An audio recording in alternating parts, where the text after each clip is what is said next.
Welcome back to COOP Radio 102.7 FM CFRO. This is Monday Brown Bagger. My name is Reginald Angus Argue. I will be archiving this on my website of reginaldangusargue.com. With that said, I would like now like to introduce our first guest, who is a U.S. military veteran who was deported in August of 2003 after living in the United States for 45 years back to his nation of birth of Germany. Our guest is also a founder of a homeless charity in London, England. With that said, I'd like to introduce Rudi Richardson. Hi, how are you? Well, it's great to hear from you, Rudi. What happens is, I was reading through your what you've had to endure. What I'd like you to do first is that could you go back to the fact that your father is an African American GI and your mother being German. Could you tell the listening audience a little bit about that, and then what you experienced prior to you being adopted by an American GI family? Yes, sure. Well, back in 1955, the environment in Germany, it was still a lot of racial hostility, and especially when black GIs started coming over after post-war Germany from the period of 1945 through 1955, and when they started having sex with German women, and then half black, half German kids were being born, the German government was at odds. They didn't know exactly what to do with us, and there was about, I'd say, 10,000 of us born during that period, and they sent us to, like, children's homes or the Catholic Church. They basically just ostracized us out of the community. But America heard of our plight, Ebony Magazine, and I think it's Chicago Defender, and they said, and our name was called Brown Babies. They said brown babies are really having a bad time over in Germany, and if, people are being stationed that go over to Germany, if they would adopt them.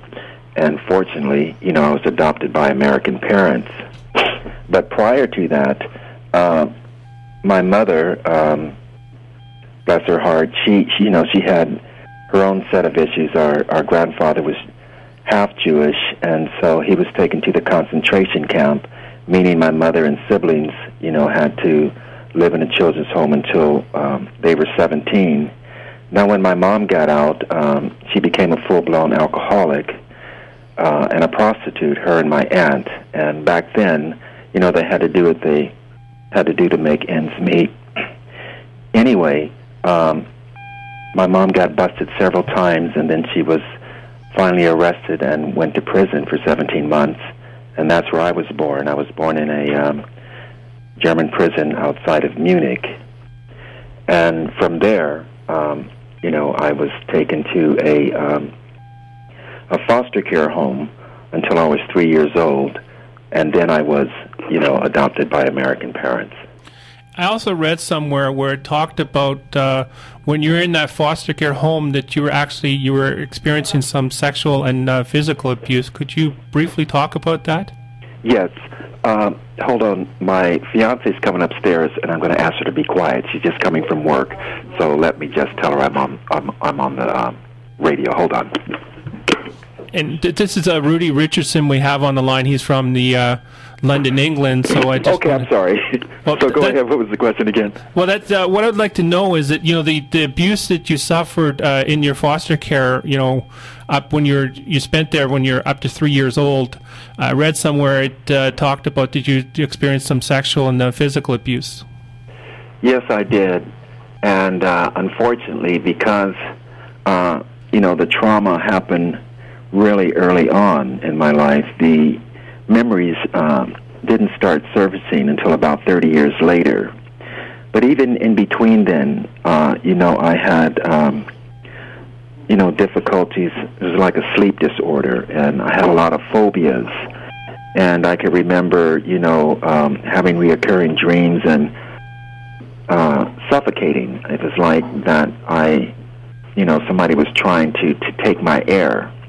And I never really talked about these as a child, but they were very, very scary for me.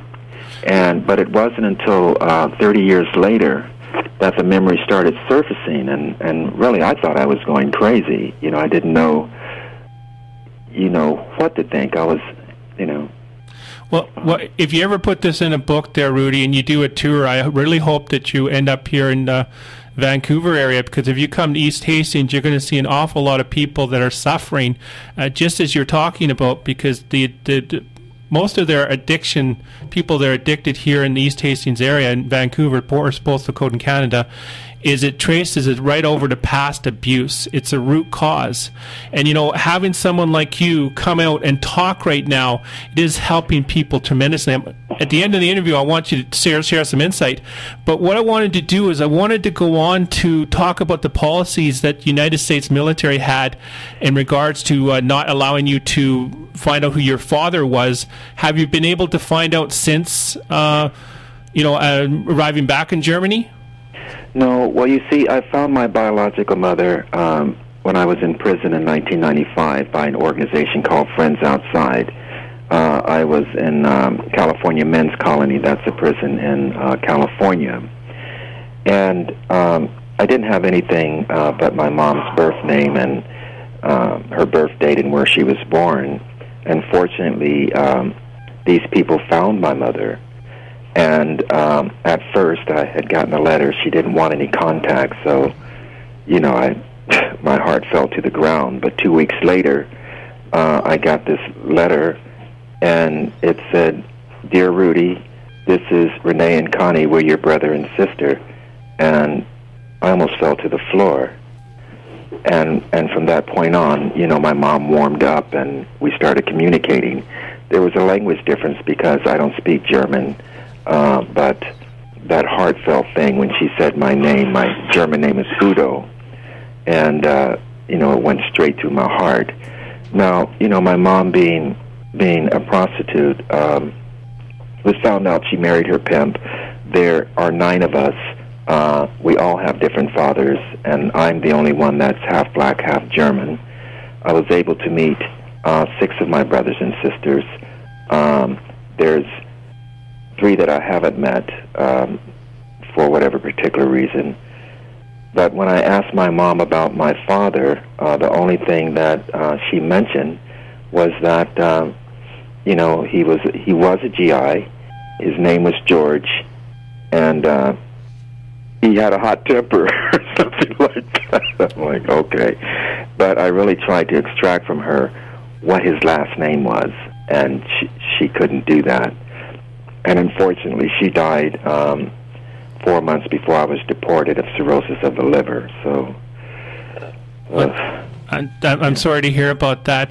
And also at the same time, when you were adopted by an American GI family and you're brought over to the United States, when I talk to many people, a lot of people are asking me right off the bat, they're saying, well, his father was an American GI and he was adopted by an American GI family. Why isn't he American?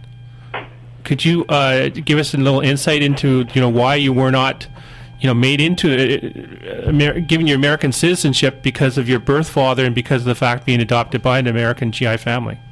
Well, that's a really good question. First of all, the any kid that is fathered by an American GI, no matter if they're in Vietnam, Korea, Germany, wherever the armed forces went, America and the Department of Defense didn't take responsibility for those children, meaning that the fathers they didn't pay child support, or there wasn't any parental whatever, and the ones that did want to do something. Because I was born in Germany, I was adopted under the German courts. Okay, now, although my father was, a 20-year veteran in the Army, and when he brought me and my sister over,